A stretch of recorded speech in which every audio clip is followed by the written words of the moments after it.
This is the fourth episode in our podcast on Bikva Saira of the thought of Rabbi Avrohom Kaplan, and also our fourth episode in the pursuit of the Maimer Shtei Derachim, the comparison between Musar and Chabad.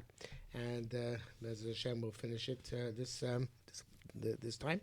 And we are in the Sefer on page Chafei, the second paragraph, Besov Shlovar. Again, you can find this Maimer at hdas.org/RAK/2 Derachim. That's the number 2 plus the word Derachim, no spaces, DERACHIM, 2 Derachim.pdf. So, Besofot Shel Davar, in conclusion, another story which Avrohom Eliyahu heard from one of the students of Rabbi Soil. Once Rabbi Soil was traveling together with one of the great rabbis of Lithuania. Lots of stories evidently happened on the way to the spas. When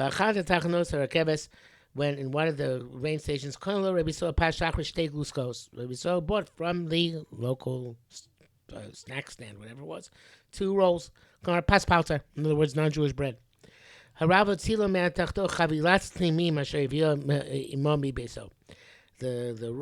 who was riding with took out a package of dry crusts, which he brought from his house. Rabbi saw that the rabbi was astonished that he was not makbid on paspalter. He said,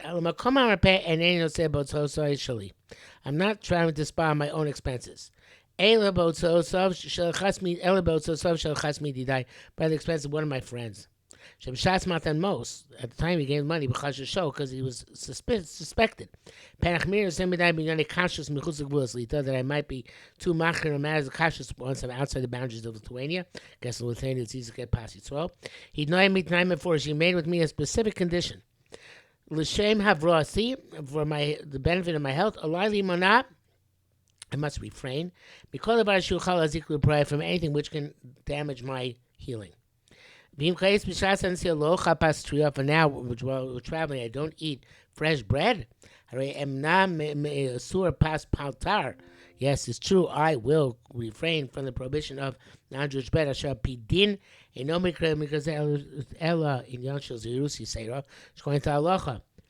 this scenario, it's only one of extra concern.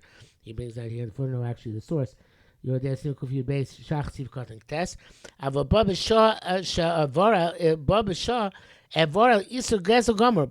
same time, I'll violate the Isser of Gesel, of theft. I won't fulfill the conditions by which I was given the money for this journey. I have no right on this money which is not mine.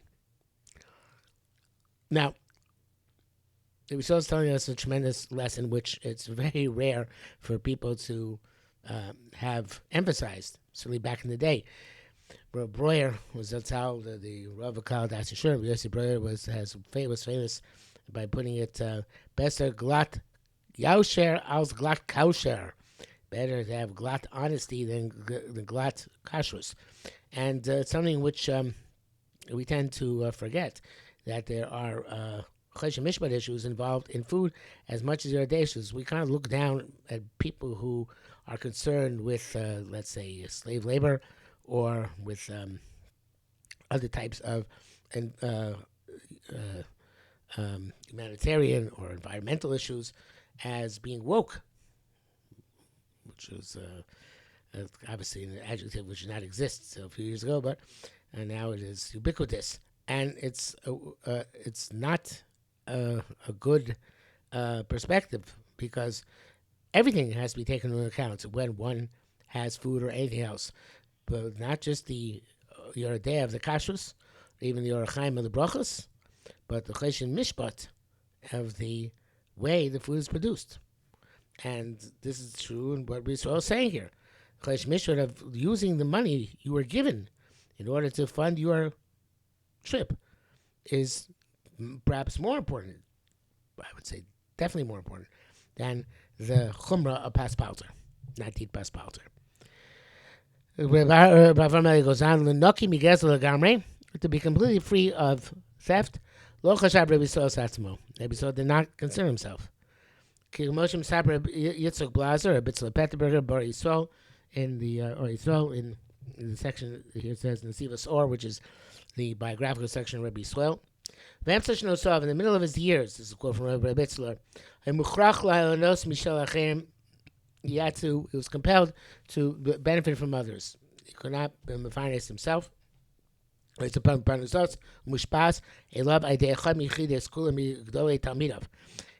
against him from one of the unique students which he had. I believe the student's name was Rabbi Kratinger, if I recall correctly. And that this tzaddik was in anguish his entire life. He was especially afraid and trembled to his soul. Maybe people mistake him and think he's a big time chacham worthy of support, and he's not. And it's scheduled, therefore, for him to be supported. May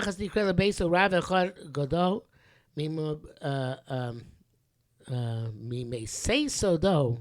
Probably is, in other words, was there one of the people who was close to him came, those who came into a secret space, Achila, at the time of the when he was supposed to eat. Amr had more. Rabbi Yisrael said to him, perhaps you want to taste something. You can taste. Because it's kosher. So Rav asked, what are you talking about? Obviously it's kosher. It's the house of Rabbi Yisrael Slanter.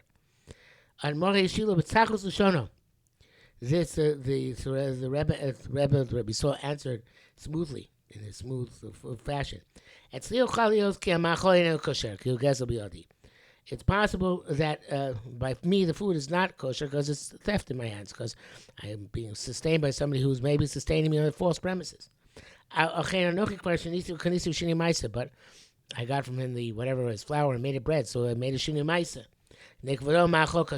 So for you, it's kosher. This Petterberger brings down in Rabbi Yisrael.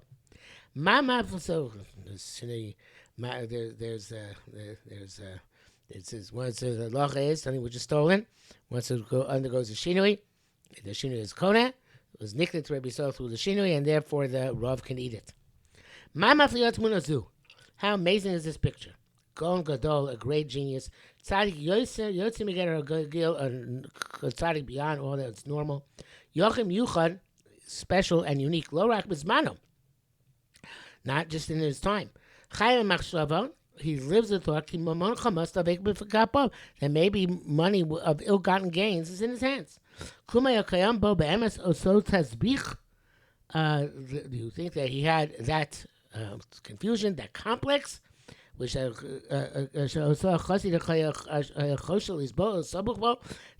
chassid thought this story about the last week, that he was this complex, that he was too concerned with his anava over the top. So is that possible that you could actually think that was his issue? Obviously, that was not his point. That's not his problem. That he didn't have that problem. His problem was one of a concern in a holistic way about every aspect of life, not just the limited ways in which we're used to thinking. Yodati gam yodati, I know very well. Gilui leiv zeshu Rabbi Yisrael, this revelation of the heart of Rabbi Yisrael, boya bias musar yosef, in which he expresses that which afflicts him in his kidneys. Ayosa gazlohan, that he's perhaps a thief. It's going to bring a smile to some people's lips. Is it possible that Rabbi Yisrael certainly knew how accomplished he was in Torah and in deeds, who saw himself worthy of such a lofty destiny in life, to pave single-handedly new pathways in Judaism. Is it possible for such a person to think truthfully and innocently? So had that law that his poor sustenance, which people gave him to sustain him, that is not worthy for this, that is stepped in his hands. You and I, we would have no such concern. We know we're nowhere near as big Talmidei Chachamim as Rabbi Yisrael. But Magiel Lanu, no. We're raised in a generation, especially the generation which came after the devastation of the Holocaust. The B'nai Torah, we're told Magiel Lanu. Everything's coming to us. The world is supported on our basis. Of course we should support it. I feel that way. That's how I was brought up. I don't know if I brought up that way by my parents, but by the system.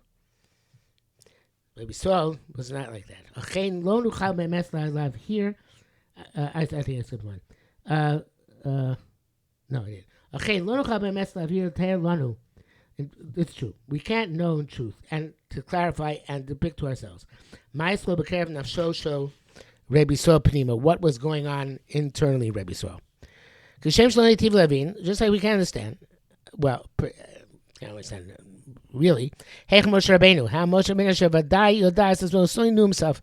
God on Levim called Doris is the greatest prophet of all generations. Asher Aman Me'evelain Sof Mizeh. It was way beyond anything we can depict. Because there was nevertheless honor Mikol Adam Asher Bnei Adama. More humble than anybody else on the face of the earth. Erko Pachos Mikol Adam Acher Ba'asher Hu. And he recognized in his relative value that it's less than any other person. The greatness of our giants. Their greatness is not the level which they attained. Usually they didn't attain that on their own. You know, one of the, of course, the standard stock story in the yeshiva world is how the gadol, this gadol, that gadol, they weren't too bright, they weren't too talented, but they worked and they worked and they worked themselves until they became Gedolei Torah. It's nonsense. It's what we tell people in order to make them feel better about themselves. But Gedolei Torah were very talented people, and they had very special gifts. I might have told here, perhaps not, but if not, whether I did or not, I was once at a chasna in Montreal, the Pinchas Hirschsprung Zatzal, and he asked me what I'm learning. I said, Basra, and if you're watching this, you'll see it. If you're listening, you won't be able to see it, but I'm going to describe it. He put his finger in the air and started going from right to left with his finger, reading off the Gemara. And then he raised his finger a little bit higher to the right and started reading the Rashi line by line. And then he went to the left and started the Taisus line by line. And then he turned the pages, of course it's taking place in the air, there are actual pages, to the back and started reading the Rosh line by line. This you're born with this. You don't develop this. That is the great talents of Gedolei Yisrael are talents which were gifts from Shamayim. Yes, of course there's leeway. Of course there's a lot you can do. And the question is what you do with those gifts. But the gifts are there. So that's Chiyah Mishulchan Kavahu. In Yonei Yeser Al Kain Bezeh. This is the concept of Gedolei Yisrael is more the following. This matter. Shebetzadam Tzadei Anok. But when they're taking their giant steps as they rise to great heights, enam shogegim, they don't carelessly, without concern, ladush avonos b'akevam, step, crush averos with their heels. Osam avonos, those averos asher leim ne'emar b'tam concerning that which it says in Gemara, Hashem avon ekevai subaini. Hashem, the sins of my heels surround me. Avonos shadam dash b'kavav olam hazeh, the averos which a person crushes with his feet in this world, but which surround him by the day of judgment. Avurenu, for us, things like those light stumbling blocks, in terms of what's mine or what's yours, kodakim, which are very fine, sometimes a hair breadth, and specifically for that reason, it's so difficult for us to release ourselves to them. Because those fine threads surround us. Yisovenu, envelop us, Yarkenu, and hold us. Tamid, constantly, Yoser Yoser. More and more about Meher Kavolim Avim you, and very quickly they become thick cables. Ikar in Yonam Shel Yireim, the primary concept of a Yirei Shamayim, people Yirei Hashem, Efo Bezeh is in fact in this, Asher Chutei Sa'ara Halolu, that these hairbreadths, as Gemara says here, quotes in Sukkot Avnu Beis, Yidmu Lehem Kahar, they see them like mountains. Hashem Yivneim Yipachdu, that they be afraid of them. Asher Yichyu Toch Yirah Masmedes, they're constantly concerned with them. Shema Lo Yuchlulim Noah Atzma Mehem, maybe they won't be able to refrain from them. Mamashka Asher Chushach Choter Gadol, and they feel vis-a-vis them, just like a great sinner feels. Asif Charet, at the moment he regrets. Beregan Orachad, one moment of illumination. Amasava Puruim, his wild deeds, Hagrum Yosef, which are the most despicable. Bekerev Nefesh Paro, in the soul of Paro. Zesh Nosalav Avonos Tamim Rabin Kokach, he who had so many blood sins upon him. Zesh Nodmus of Lalo Atzmis, who he was. That's the archetype of self-divination, self-divinity, uplifting oneself to divinity. There must have been a great change that took place when he sent Am Yisrael out of Mitzrayim. He must have felt diminished and lacking in value. But much more than that, much more diminished and lacking in self-value, so to speak, was Moshe in his own eyes. When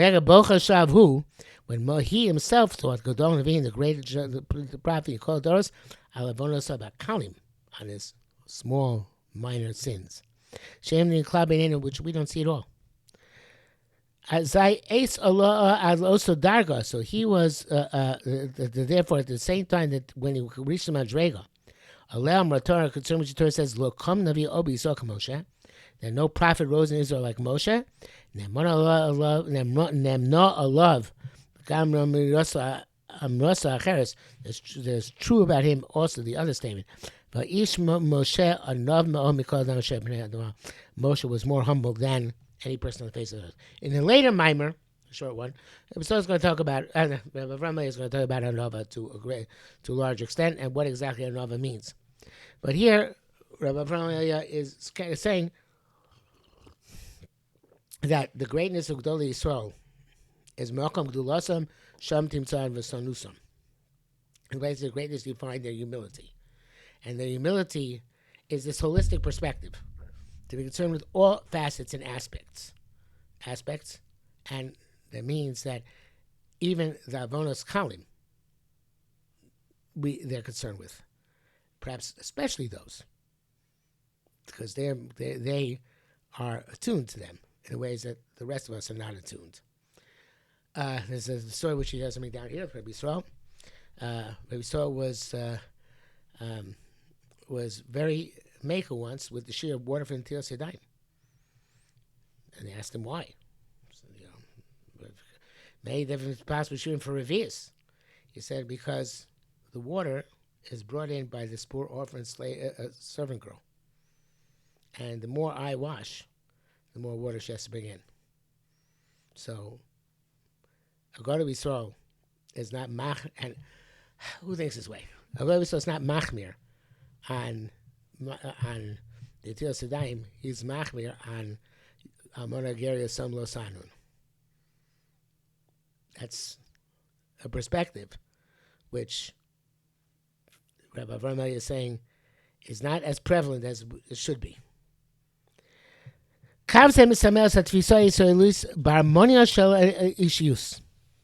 This line of thought signifies or symbolizes the Jewish grasp in the harmony of a personality.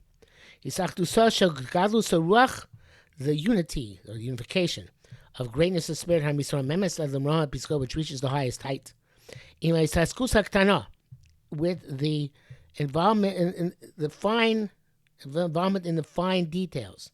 The daily issues, the one which is difficult, requires special effort. To fulfill one's obligations, with all simplicity. Flying up to the heights.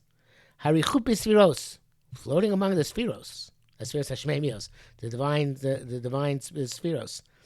The esoteric, the heavens of the esoteric existence. Vaislavus Shechura and intoxicated fervor. Mini Rinas Hamalachim from I guess built upon the perception of the songs of the angels. Afionus Chassidus, which is typical of Chassidus. Tiena Efo will be l'chativa achas, that loftiness and the soaring and high and transcendent attitude has to be unified. In shmira medakdekes, meticulous safeguarding, mivaletes alkopit depatim, which highlights every detail nuance. In Yona Shayira Hamasis, the concept of practical yira, not the Maimar Bikwa Sayira itself. Avrohom says the Bali Musar spent a lot of time talking about Yira Soinish. They could spend the same amount of time Chassidus spends talking about Yira Romamus, the awe and of the loftiness of Hashem and Torah, etc. I speak a lot about Yira Soinish, fear of punishment. He says that seeing things as they are. In other words, to come to grips with what reality is. Not to try and transcend reality and leave it behind, to deal with reality. And so again,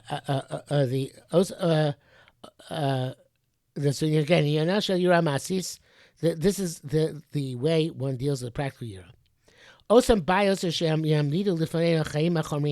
Those problems which are put before us by our material lives. Those questions which deal with the sensual and even sometimes muddled, confused, foggy, dirty nature. They themselves are uplifted to the highest heights. And by the religious, ethical way in which we deal with them. And conversely, the lofty ideas will actually be able to go and be firmly implanted, embedded in the earth. So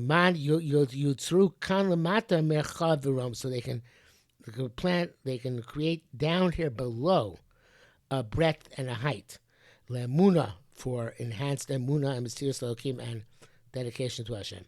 The mishpat utzedakah, for justice and charity. Kach ish levin. With this, we're going to say, Hech omer adam Yisrael, how a Jewish person could say, Bislavus lohetes, with a tremendous bren, a tremendous fire, to cherus gemura mini olam hachomer, out of a freedom, in complete freedom from the world of the material world, as a chasmim ros tilosein and los bioser, with one of our greatest lofty praises, as birkas HaTorah. It's one of the most beautiful tools we have.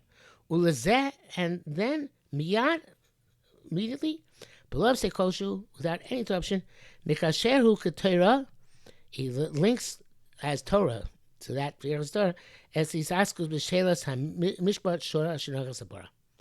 The engagement, involvement in the judgment or the laws of ox scoring a cow. It has to be seamless.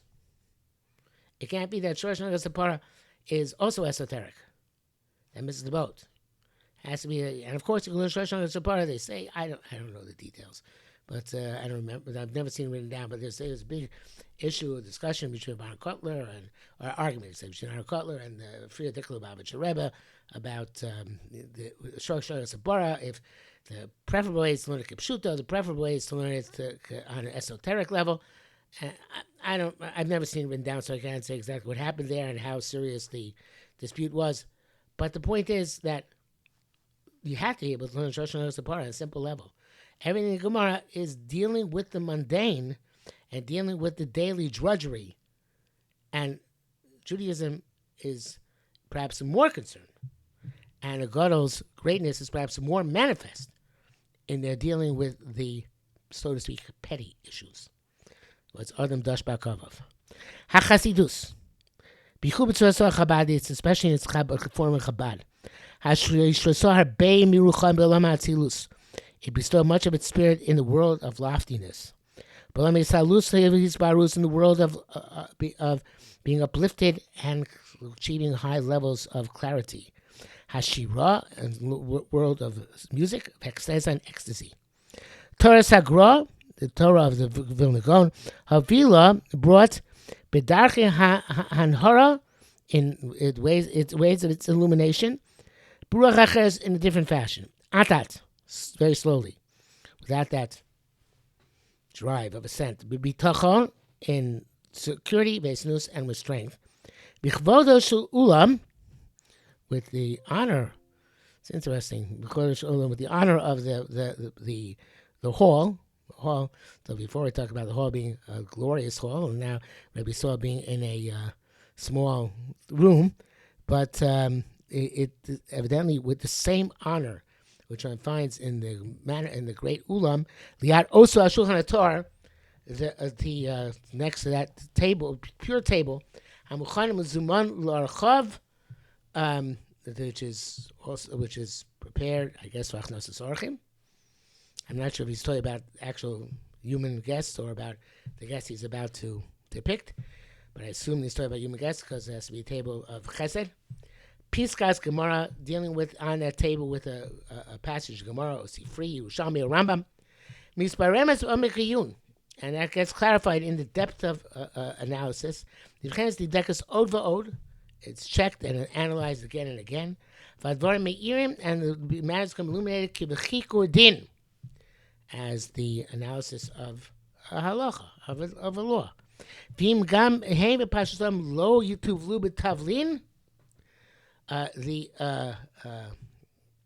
If they, in their simple analysis, will not be spiced with spices, tuv tamam ein kamo. I'm not sure I'm reading the sentence correctly. Igam heim pasu some loy tuvlu betavlin tuv tamam ein kamo. I think saying, and it seems that something's missing here to me. I think he's trying to say that they'll have a special taste which is beyond compare, because they have a special and unique function in making a person a different kind of person. The pathways of the lofty world of Atzilus. The people who are in the sanctuary of on high, they don't go with this in the same way. Shonim Derachim, the Hasidim who focus on the high and the lofty. And I don't know if we have such Hasidim nowadays. The famous Moshe, they say the name of several people. I heard the name of Satmar Rebbe. That once upon a time there was a household where they only ate fleshik, and they got a son-in-law only ate milchik, and since it was a wealthy household, the father-in-law had his own dining room where he ate the fleshik, and the son-in-law had his own dining room where he ate only the milchik. And they had two kitchens preparing the two foods. Eventually, the household went poor, and they were not able to afford fleshik nor milchik. All they could afford was potatoes. But they still went on eating potatoes in the milchik kitchen and dining room, and the fleshik kitchen and dining room, until they realized at some point, they're all eating potatoes anyway. Might as well all get together. And I don't think we have the Hasidim of yesteryear, just like we know the Bali Musar of yesteryear. So we're talking about a reality which has changed, and on the contrary, like Reb Dessler writes, we have to try and get whatever qualities we can get from wherever we can get them and use them as much as possible. I think Rabbi Avrohom would also agree with that. He was dealing still at a time when there were these differences. It's before the war, when there were different schools and different ways of life, and they had not yet just become all shades of gray. So and that's why he ends. He says, be a mistake if we say they're completely different. They're completely separate, I should say. It's true that each one unto itself, it is too narrow to encompass the totality of Jewish life. So the Gra's way, it's interesting, is a of Litvischer way, and maybe the Hasidischer way is not are neither of them encompass everything. He's saying, and I believe that I probably misunderstood when I began this paragraph. I know I misunderstood when I began this paragraph. What he's saying is that the Litvischer Malach, what we call today perhaps the Brisker Malach, associated with the Gra, although it's oversimplification of the Gra, and the Hasidic Malach, which he was associated with the Marash and Chabad, they don't encompass and they don't address the totality of what authentic Jewish experience should be. Rabbi Saul's Derachim Musar came to try and bridge the gap between the two, to bring these two Derachim closer together. So they both together should be able to forge a broad and new avenue. Those expanses and those distances, which expand the heart, and expand the deeds, the Chai Yisrael in the life of a Jew, life of Jews, to uplift them and enrich them with those great riches, that even today, nim v'lo nim, dozing or not dozing, half asleep, will still be able to be revealed in the Jewish world. So how does Rabbi Saul's Musar connect the two? Because it brings emotion to bear in a way which is not completely manifest in Chassidus and not completely manifest certainly in Misnagdus. In Misnagdus, the emotion is generally about learning Torah. And there's a great emotion involved in El Meka'iyun, like you said before, and in the Chavodah She'ulam, even with the way you addressed it before. And of course, in Chassidus, there's a tremendous amount of emotion involved in the Slavus and the Atzilus, etc., etc. But those emotions are isolated in that they don't come to penetrate one's daily life sufficiently. And Rabbi Saul was saying that we have to develop our emotional sensitivities, use our emotion, use our sensitivity, use the constructs which we have given to us on both poles in order to try and approach life in its normal temptations, its normal difficulties, its normal tests, its normal circumstances, and not just when we're next to the Gemara, not just when we are at a tish or Farbrengen, and try and find the Ratzon Hashem there as well. Okay, I think that is the end of this Maimer Shtei Derachim for us, and we shall see Mirz Hashem going forward to the next Maimer Chachmos Umas Chachmos Yisrael.